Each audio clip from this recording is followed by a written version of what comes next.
حضرت فاروق اعظم کے دور میں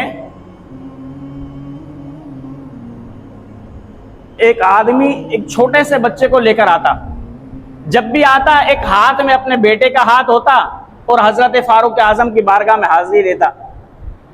حضرت فاروق اعظم نے اس سے پوچھا کہ بھئی جب بھی تم آتے ہو اپنے بیٹے کو ساتھ رکھتے ہو، کیا وجہ ہے؟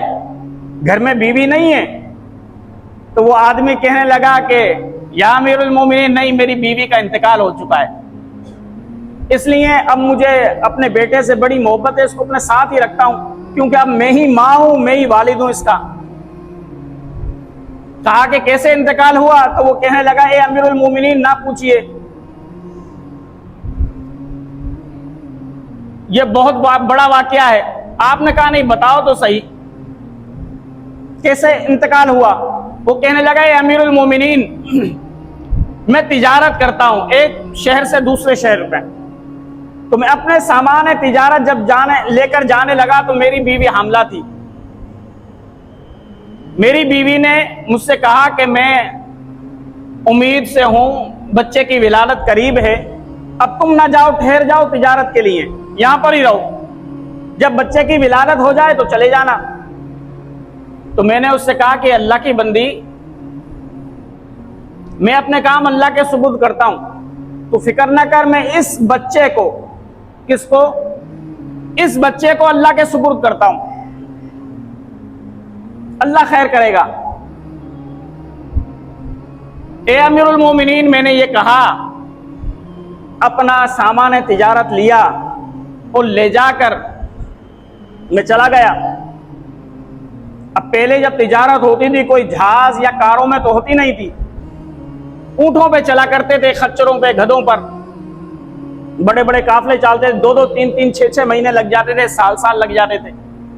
وہ کہنے لگا اے امیر المومنین، جب میں کچھ ماہ کے بعد واپس آیا تجارت کر کر گھر، تو پتہ لگا کہ میری بیوی کا انتقال ہو چکا ہے۔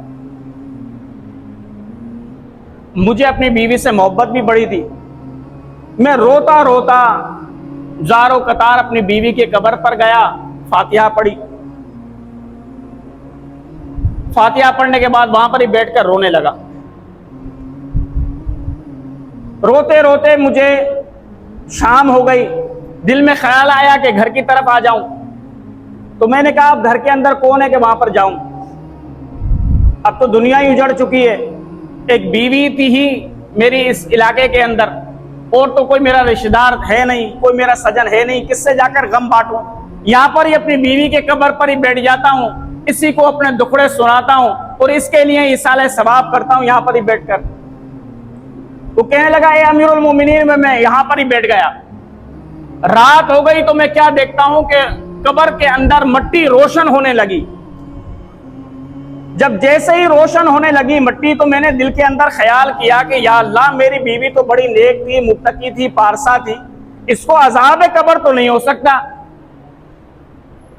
عذاب قبر تو ہوتا ہے جو شوہر کی نافرمان ہو، جو سرکش ہو، جو باغی ہو، جو زانی ہو، لیکن میری بیوی کے اندر تو یہ کوئی علامات ہی نہیں تھی، یا اللہ میری بیوی کو عذاب نہیں ہو سکتا۔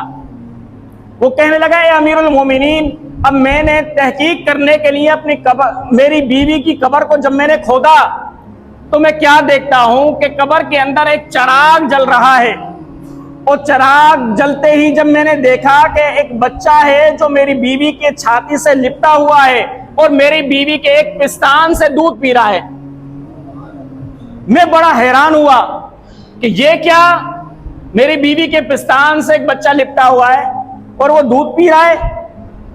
میں نے اس بچے کو اٹھایا تو اٹھاتے ہی مجھے غیب سے آواز آئی، اے اللہ کے بندے، جو چیز تو نے اللہ کے سپرد کی تھی، دیکھ اللہ نے تیرے اس چیز کی کیسی حفاظت کی ہے، لے جا، یہ تیرا ہی بچہ ہے۔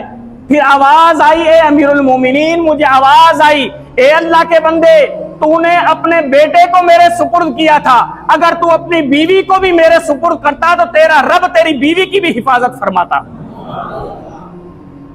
تو دیکھیں، یہ توکل ہوتا ہے، یہ اللہ پہ بھروسہ ہوتا ہے۔